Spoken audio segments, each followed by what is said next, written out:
ஆலந்தூர் தொகுதியில் அருமையான தமிழிசை சவுந்தரராஜன் அவர்கள் பிஜேபி தலைவராக மாநில தலைவராக இருக்கும் பொழுது ஒரு பிஜேபி கொடி கூட பறக்கல. இன்றைக்கு நான் தைரியமாக சொல்லும் பல பிஜேபி கொடிகள் பறந்து கொண்டிருக்கிறது. அது காரணம் யாருன்னா அருமையான தம்பி அண்ணாமலை தான்.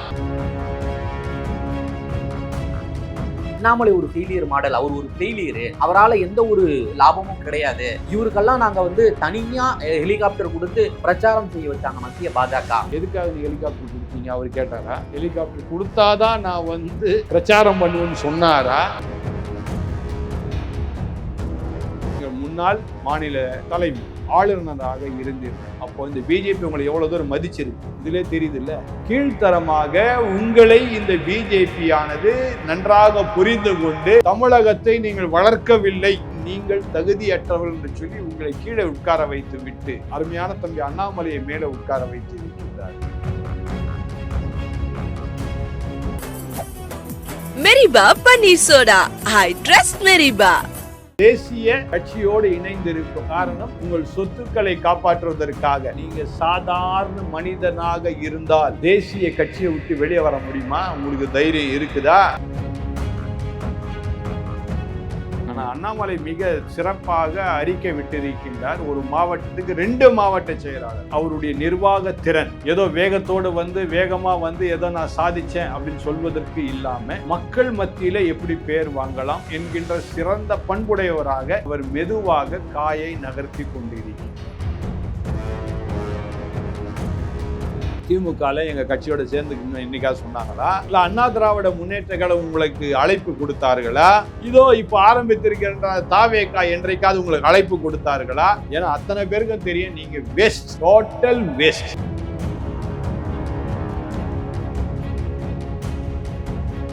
ரிஃப்ளெக்ட் நேயர்களுக்கு வணக்கம். இன்று நாம் சந்திக்க இருக்கக்கூடிய சிறப்பு விருந்தினர் arch bishop father Samuel Gunasekaran அவர்கள். ஃபாதர் வணக்கம். ஃபாதர் வணக்கம். வணக்கம். முன்னாள் பாஜக தலைவர் அண்ணாமலை, இப்பொழுது வி த லீடர்ஸ் நிறுவனத்துடைய தலைவர். அந்த இயக்கத்தை துவங்கியதுமே வி த லீடர்ஸ்ல பல்லாயிரம் லட்சக்கணக்கில் இப்போ வரைக்கும் அரௌண்ட் ஒரு 18 லட்சம் பேர் சேர்ந்திருப்பதாக செய்திகள் வெளியாகிறது. கிராஃப் மேல் நோக்கியே போய் கொண்டிருந்தது. இப்போ பெருசா அதுல இணையாதது போல, ரொம்ப கிராஃப் கம்மியாவே இருக்கிற போல இருக்கு, ஒரே ஈவனா இருக்கிற போல இருக்கு. அண்ணாமலை மக்கள் மனதை புரிந்து கொண்டாரா? நிச்சயமா. அதாவது இப்ப நீங்களே சொல்றீங்க 18 லட்சம்னு சொல்லி. ஆமா. இப்ப இந்த 18 லட்சம் டாக்டர் எம்ஜிஆருக்கு வந்ததானா? இல்ல. ஓகே. செல்வி ஜெயலலிதா வந்ததுன்னா இல்ல. விஜய்க்கே வரல. அரசியல் களமாக அது ரசிகர் கூட்டமாக இருந்தது, சினிமா ரசிகர் கூட்டம். ஆனால் அண்ணாமலையை பொறுத்த வரைக்கும் டாக்டர் எம்ஜிஆரும் திரை உலகிலிருந்து வந்தவர். செல்வி ஜெயலலிதா திரை உலகிலிருந்து வந்தவர்கள். விஜய் திரை உலகிலிருந்து வந்தவர். ஸ்டாலின் அவர்கள் ஏற்கனவே அரசியலில் இருந்தவர் சிறு வயதிலிருந்து. ஆகவே அவருக்கு ஒரு ஆதரவு இருந்தது. ஆனா அண்ணாமலை என்கின்ற இந்த பிம்பமானது இப்போ கடந்த ஒரு 6 வருட காலமா தான் அல்ல 7 வருட காலமா தான் தமிழ்நாட்டில் அண்ணாமலை என்று சொல்லக்கூடிய நிலையிலே இருக்கிறது, இருந்து கொண்டு இருக்கின்றது. ஆக இந்த 7 வருடத்திலே 18 லட்சம் மக்களுடைய மனதை அவர் தொட்டு இருக்கின்றார் என்றால் அதுவே பெரிய விஷயம். இதுக்கு மேல வேற ஒண்ணும் இல்லை. இவர் ஒன்றும் நடிகர் அல்ல, டைரக்ட் அரசியல்வாதி. சரிங்களா? அதனால அடுத்தது ஐபிஎஸ் ஆபீசர். காவல்துறை என்று சொன்னாலே யாருக்குமே எந்த ஜனத்துக்குமே பிடிக்காது, யாரும் ஆர்வம் காட்டவே மாட்டாங்க காவல்துறையை. ஆனா காவல்துறையிலிருந்து வந்தவர் 18 லட்சம் மக்களுடைய மனதை கவர்ந்திருக்கின்றார் என்றால் அதிலே நீங்கள் புரிந்து கொள்ள வேண்டும், அண்ணாமலை சிகரத்தை தொட்டு விட்டார். அவ்வளவுதான். இதுக்கு மேல நான் எதுவும் பேச விரும்பல. போக போக இன்னும் அவர் களத்துல இறங்கல. இன்னும் களத்திலே இறங்கல. களத்துல இறங்குவதற்கு முன்பதாகவே 18 லட்சம். எப்போ இறங்குவார்? அவர் இறங்குவாரு. எதுவுமே அவசரப்பட்டாலே, இந்த சின்ன வயசுல நீங்க கேட்டிருக்கீங்கன்னு தெரியல, இந்த ஆமையும் முயல் கதை. முயல் வேகமா என்ன பண்ணிடும், ஓடிடுச்சு, கடைசியில ஒரு இடத்துல படுத்து தூங்கிடுச்சு. ஆமை மெதுவாதான் நடந்து வந்துச்சு, ஆனா வெற்றி வாகை சூடிட்டு. அது போலதான் தம்பி அண்ணாமலை ரொம்ப அழகா நேர்த்தியா ஒவ்வொரு கட்சியும் பாத்தீங்கன்னா ஒரு மாவட்டத்திற்கு ஒரு மாவட்ட செயலாளர் அப்படின்னு சொல்லி வைத்திருக்கிறாங்க. ஆனா அண்ணாமலை மிக சிறப்பாக அறிக்கை விட்டிருக்கின்றார். ஒரு மாவட்டத்துக்கு 2 மாவட்ட செயலாளர்கள். ஓகே. அப்போ இதுல இருந்து என்ன விளங்குதுன்னா, அவருடைய நிர்வாக திறன், அட்மினிஸ்ட்ரேஷன் பவர் அப்படின்னு சொல்லுவாங்க. என்ன நிர்வாக திறன் எவ்வளவு சிறப்பாக அவர் செயல்பட வேண்டும் என்று திட்டமிட்டு, ஏதோ வேகத்தோடு வந்து வேகமா வந்து ஏதோ நான் சாதிச்சேன் அப்படின்னு சொல்வதற்கு இல்லாம, மக்கள் மத்தியில எப்படி பேர் வாங்கலாம், மக்களுக்காக என்ன வகையிலே நாம் நன்மையாக இருக்கலாம் என்கின்ற சிறந்த பண்புடையவராக அவர் மெதுவாக காயை நகர்த்தி கொண்டிருக்கின்றார். பாஜகவுடைய மூத்த தலைவராக இருக்கக்கூடிய தமிழிசை சவுந்தரராஜன் ஒரு தனியார் யூடியூப் சேனலுக்கு பேட்டி அளிச்சிருக்காங்க. அதுல வந்து அண்ணாமலை குறித்து கடும் காட்டமான, அதாவது இது வரைக்கும் என்ன பேசலையோ, அண்ணாமலை இருக்கும் பொழுது என்னென்ன பேச முடியலையோ அதையெல்லாம் கொட்டியிருக்காங்க அந்த பேட்டியில. அண்ணாமலை ஒரு ஃபெயிலியர் மாடல், அவர் ஒரு ஃபெயிலியரு, அவரால் எந்த ஒரு லாபமும் கிடையாது, இவருக்கெல்லாம் நாங்க வந்து தனியா ஹெலிகாப்டர் கொடுத்து பிரச்சாரம் செய்ய வச்சாங்க மத்திய பாஜக, இவரை வந்து எல்லா மாநாட்டிலும் இவருக்கு வந்து மேடையில அமர வைப்பாங்க, நாங்கெல்லாம் கீழே இருந்தோம், அந்த அளவுக்கு இருந்தாங்க அப்படின்ற போல ரொம்ப மொத்த வன்மத்தையா எப்படின்னு சொல்றதுன்னு தெரியல, எல்லாத்தையும் கொட்டியிருக்காங்க. அதை எப்படி பாக்குறீங்க? அதெல்லாம் ஏற்புடையதா அவங்களுடைய விமர்சனம்? அதாவது அருமையான தமிழிசை சவுந்தரராஜன் அவர்கள் பாரதிய ஜனதா கட்சியுடைய மாநில தலைவராக ஆளுநராக வகித்தார்கள். சரியா? அவங்க பொறுப்பு வகித்த நேரத்துல யாராவது பத்திரிகையாளரோட போய் பேச முடிஞ்சதா? முதல் கேள்வி நான் கேட்கிறேன். பத்திரிகையாளர்கள் நீங்க இப்படி விமர்சனம் சொல்ல முடியுமா, அல்லது அவர்கிட்ட போய் பேச முடிஞ்சதா? எனக்கு நன்றாக இப்ப நீங்க கேட்கும் போது ஒரு ஞாபகம் வருகிறது. மதுரை விமான நிலையத்துல நானும் அவர்களும் ஒரே விமானத்துல நாங்க பயணிக்க போறோம். ஓகே, சரியா?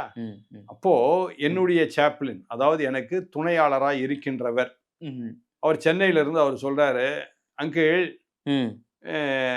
தமிழிசை சவுந்தரராஜன் அக்கா வந்து அங்க உட்கார்ந்து இருக்கிறாங்களா, நீங்க என்ன அவாய்ட் பண்ணிட்டு தூர போய் எங்கேயோ நிக்கிறீங்களா, கொஞ்சம் அவங்கள்ட்ட போய் பேசுங்களேன் அப்படின்னு என்கிட்ட சொன்னார்.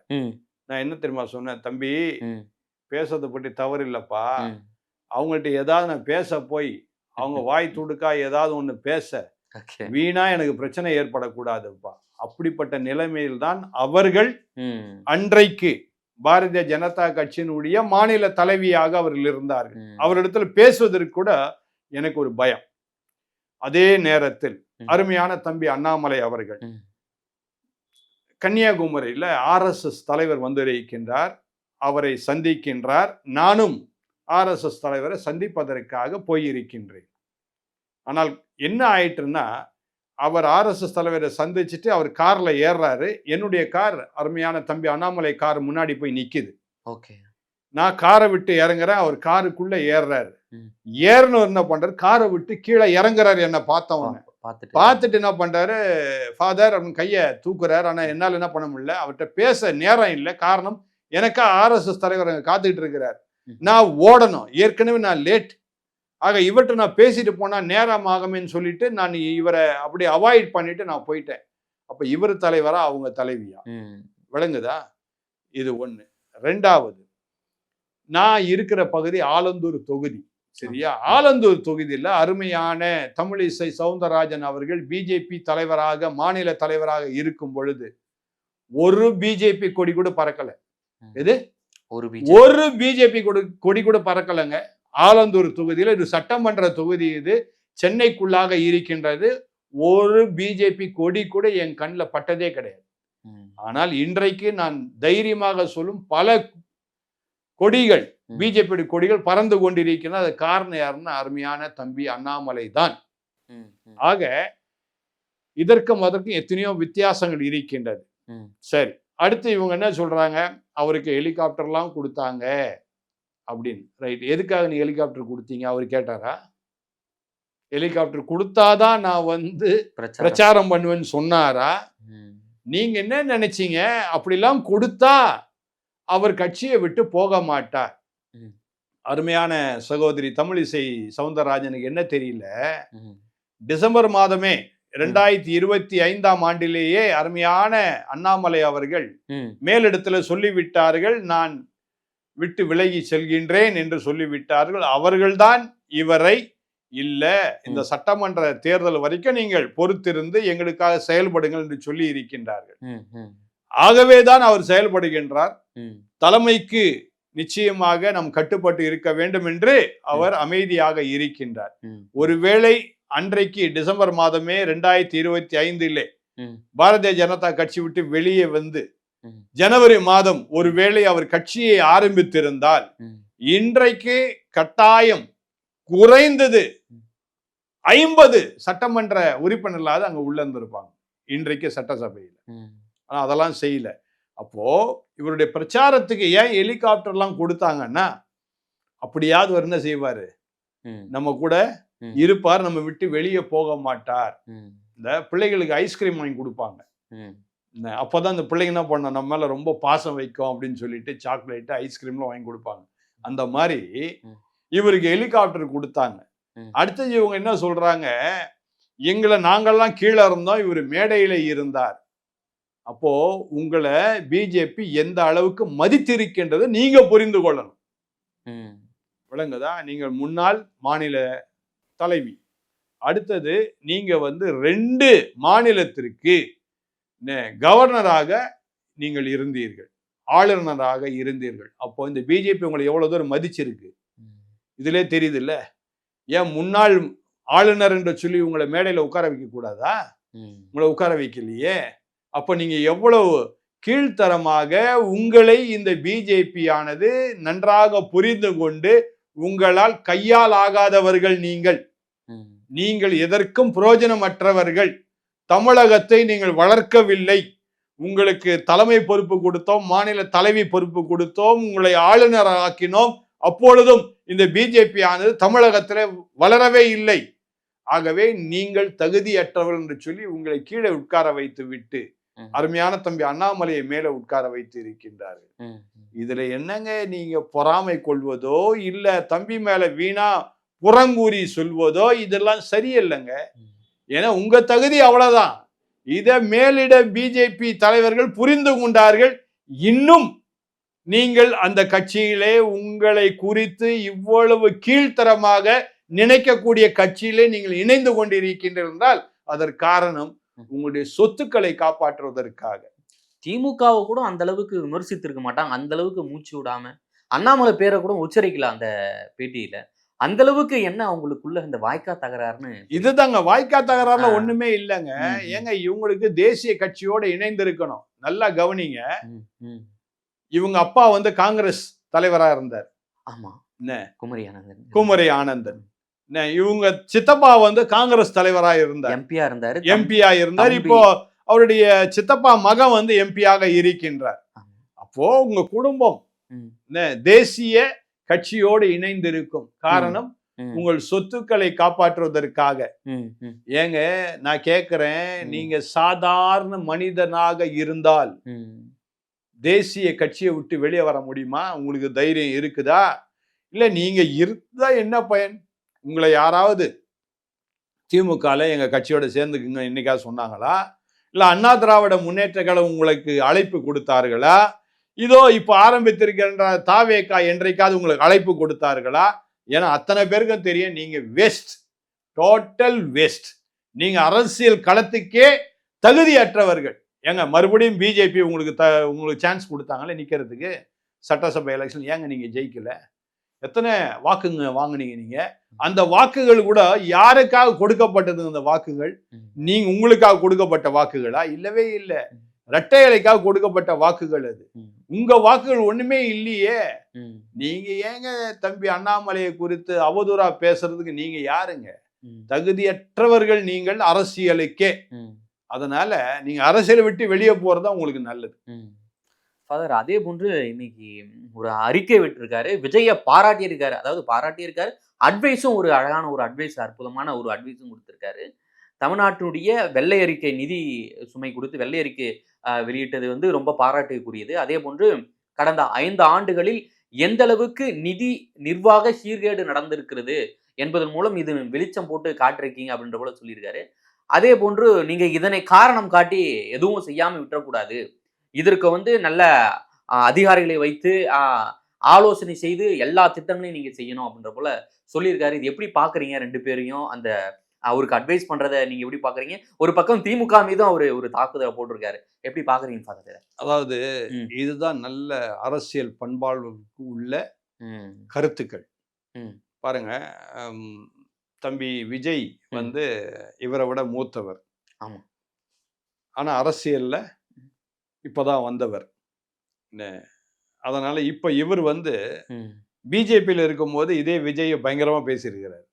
நீ கொஞ்சம் திரும்பி எடுத்து பாருங்க அதெல்லாம். சரியா? இதே விஜயை குறித்து பயங்கரமா பேசியிருக்கிறார். எப்போ பிஜேபியை சார்ந்து அவர் இருக்கும் பொழுது. ஆனா இப்ப பிஜேபி அவரே சொல்லியிருக்காரு, முட்டு கொடுத்ததெல்லாம் சொல்லியிருக்காரு. வேற வழி இல்லை.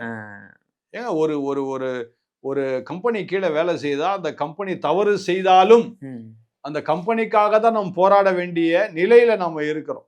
கண்டிப்பா கம்பெனிக்காக தான் எல்லாவற்றையும் செய்யணுன்ற சிந்தனையில நம்ம போய் கொண்டு இருப்போம். ஆனா இப்ப கம்பெனி விட்டு வெளியே வந்தாச்சு. இப்ப நம்ம தனியா கம்பெனி ஆரம்பிக்க போறோம். அப்போ எல்லாருக்கும் இருக்கக்கூடிய என்ன, அந்த கம்பெனியில செய்த தவறை நாம் நம்முடைய புதிய கம்பெனியில செய்யவே கூடாது. அதுவும் நான் ஆரம்பிக்க போகும் ஒரு கம்பெனியில அந்த பழைய கம்பெனியுடைய சாயல் எந்த விதத்துல வந்துடக்கூடாது என்கின்ற எண்ணம் வரும். அதேதான் தம்பி விஜயன் செய்தார். அவர் ஆட்சி அமைச்ச உடனே என்ன பண்ணாரு? எதிர்கட்சி தலைவர்களாக இருந்தாலும் சரி, யாராக இருந்தாலும் சரி, அவர் அழகாக போய் எல்லாரையும் கை கோர்த்து கொண்டார். நேரடியாக சந்தித்து கை கோர்த்து கொண்டார். அதேதான் தம்பி அண்ணாமலையும்.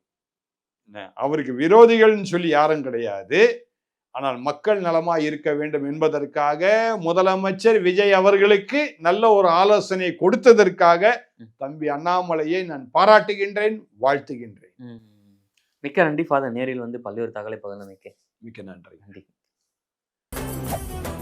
மெரிபா பன்னீர் சோடா. I trust மெரிபா.